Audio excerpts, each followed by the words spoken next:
बहुत शुक्रिया सैयद अहमद हसन साहब, ये हमारे वकील हैं और जब से ये केस फ़ाइल हुआ है, ये और बदर इकबाल चौधरी इन्होंने इस केस को लड़ा है और ये अब 8वीं रिट पटिशन पाकिस्तान तहरीक इंसाफ ने हाई कोर्ट में की है और मकसद उनका एक ही है कि किसी तरह इस केस को मज़ीद तवालत दी जाए।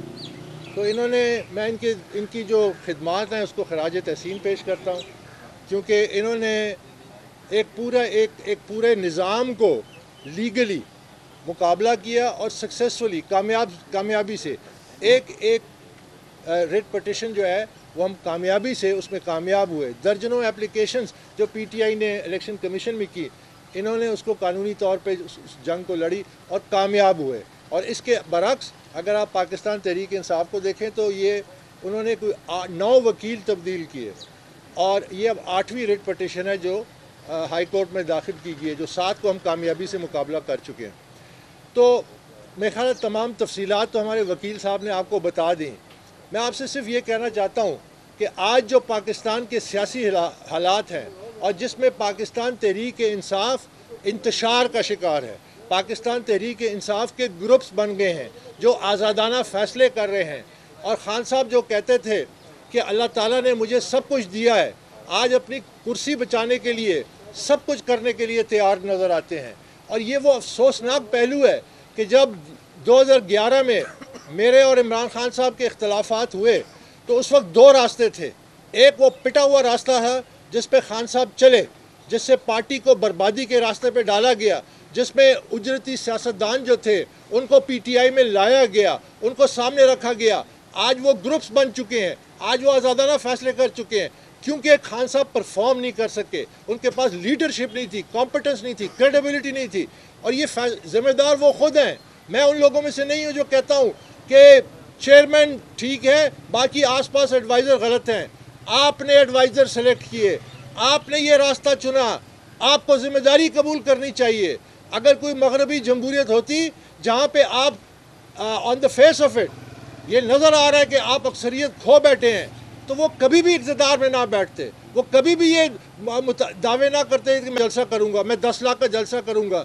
ये डेमोक्रेसी मजबूत इन्हीं हालात में होती है जब लीडर्स जो होते हैं वो अपनी ज़ात से हट के और जमहूरियत को मजबूत करने के फ़ैसले करते हैं। उसका तरीक़ाकार बड़ा आसान है कि आप इक़्तिदार से अलग हो जाएं, अपनी पार्टी को इख्तियार दे कि वो नया लीडर ऑफ द हाउस मुंतखब करे, और अगर वो नहीं कर सकता तो अपोजिशन को मौका मिलता है कि वो अपने नुमाइंदे को लीडर ऑफ द, ये जमहूरी तरीका है। इसी तरह जमहूरियत मजबूत होती है, न कि पाकिस्तान की जो बुनियादी मफादात हैं उनको दाव पे लगाने से। ये जो शोशे छोड़े जा रहे हैं केबल्स के और ख़त के, ये बेमानी है।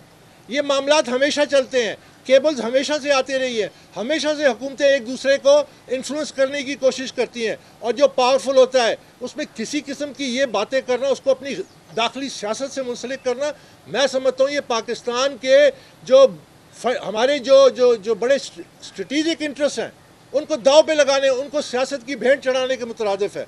तो अब ये रास्ता इमरान खान ने चुना था, अगर ये उस रास्ते पे चलते जिस पे मेरा और उनका इख्तलाफ हुआ तो पाकिस्तान तहरीक इंसाफ आज ये इस तरह इंतशार का शिकार ना होती, ऐसे लोगों के हाथ में ना होती, तो आज पीटीआई की नहीं है।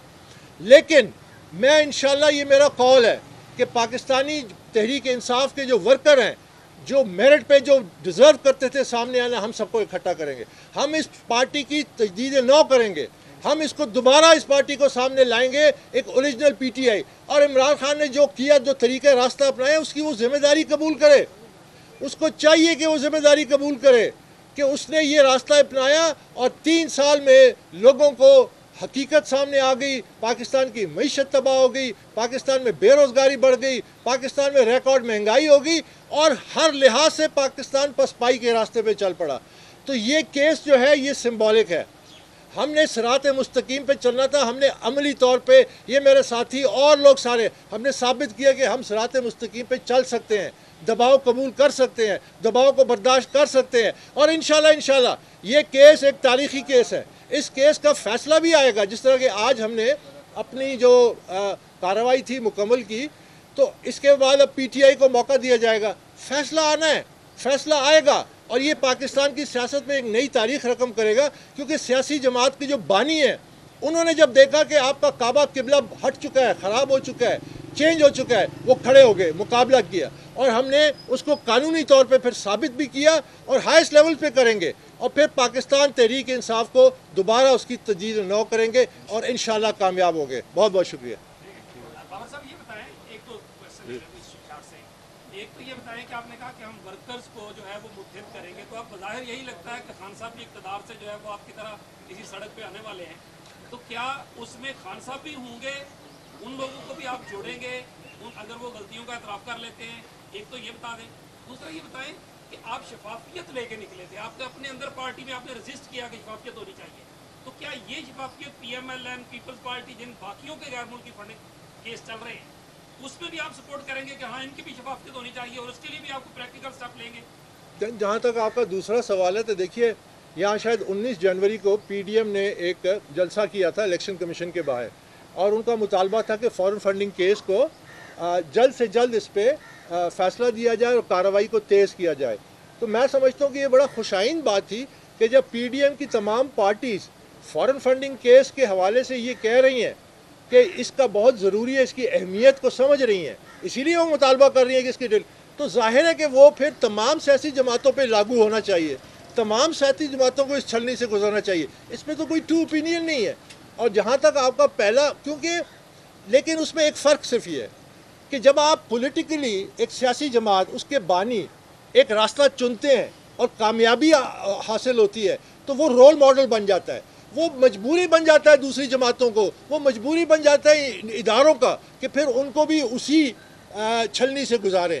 تو یہ پہل آپ کو خود کرنی ہوتی ہے، آپ نے اپنا معیار، رول ماڈل آپ کو خود بننا پڑتا ہے، اور یہ ہماری کوشش تھی۔ اب جہاں تک رہا سوال عمران خان صاحب کا، دیکھیے عمران خان صاحب کو ذمہ داری قبول کرنی پڑے گی، اور میرے نزدیک ان کو پیچھے ہٹنا پڑے گا، اور ان کو چند قدم پیچھے ہٹنا پڑے گا۔ اس کیس کا کیا فیصلہ آتا ہے، اس میں ان پہ کیا کیا اس کے اثرات ہوتے ہیں، یہ ابھی دیکھنا باقی ہے، لیکن ان کا احتساب ہونا ضروری ہے۔ انہوں نے پاکستانی قوم کے ساتھ بہت بڑا دھوکہ کیا ہے، مدر آف آل بیٹریز میں اسے کہتا ہوں۔ جو راستہ ہم نے چنا تھا شفافیت کا، اچھے لوگوں کا، کریڈیبل لوگوں کا، کمپیٹنٹ لوگوں کا، یہ اس راستے پہ نہیں چلے۔ آج آپ کے سامنے حقیقت آ چکی ہے، اس لیے میں ان باتوں پہ زیادہ تفصیل سے نہیں جاتا۔ آج آپ کے سامنے یہ حقیقت آ چکی ہے کہ پی ٹی آئی کی اپنے گروپس بنے ہوئے ہیں جو بغاوت میں ہیں۔ اگر کریڈیبل ہوتے، اگر عمران خان میرٹ پہ سٹک کرتا اور ورکروں کو ساتھ لے کے چلتا اور کمپیٹنٹ لوگوں کو اوپر لاتا تو یہ نوبت نہ آتی۔ پارٹی چاہے پارلیمانی طریقے سے ہٹ جاتی ہے اقتدار سے، اس میں کوئی حرج نہیں ہے، یہ جمہوریت کا حصہ ہے، لیکن کم از کم پارٹی اکٹھا رہتی، پارٹی مضبوط رہتی۔ آج پارٹی پاکستان تحریک انصاف کا شیرازہ بکھر رہا ہے، یہ عمران خان کی وجہ سے ہے۔ He has to accept responsibility and he has to face the consequences جو الیکشن کمیشن کے فیصلے میں آئیں گے یا ہائر کورٹس کے آئیں گے۔ He is not above the law. He must set an example. If he has to be sidetracked, so be it. ہمارا مقصد پاکستان کو خوشحال کرنا تھا، پاکستان میں ایک تبدیلی لانی تھی۔ ہمارا مقصد یہ نہیں تھا کہ صرف عمران خان کو وزیر اعظم بنائے اور وہ سیاہ و سفید کا مالک بن جائے، ہرگز یہ ہمارا مقصد نہیں تھا۔ پیٹے جی یہ ورکرز اتحاد جو ہے یہ مائنس عمران ہوگا، یہ سب کچھ عمران خان کے رویے پہ ڈیپینڈ کرتا ہے۔ عمران خان کو طے کرنا ہے کہ وہ کیا لیگیسی چھوڑ کے جائیں گے، کیا اپنی لیگیسی جو ہے ہسٹری میں کیا چھوڑ کے جائیں گے۔ جس راستے پہ وہ چل رہے ہیں وہ تباہی کا ہے، ان کی لیگیسی برباد ہو جائے گی، ان کے پاس کوئی راستہ نہیں ہوگا۔ جس لیگیسی کو اگر وہ بچانا چاہتے ہیں تو ان کو بڑا اقدام اٹھانا پڑے گا، ان کو پیچھے ہٹنا پڑے گا۔ یہ پارٹی واپس ان لوگوں کے پاس جائے گی جنہوں نے یہ پارٹی بنائی تھی، وہ اس کی تشکیل نو کریں گے۔ اگر عمران خان اس کا حصہ بننا چاہتے ہیں یہ فیصلہ ان کا ہے، لیکن جو کانسیکوینسز ہیں، جو کیس ہے یا اور جو معاملات ہیں، he has to face, he is not above the law. اس سے کسی طرح سے اس کو ایبزالو نہیں کر سکتے۔ بہت شکریہ۔ سبسکرائب کریں اور بیل دبائیں تاکہ کوئی خبر رہ نہ جائے۔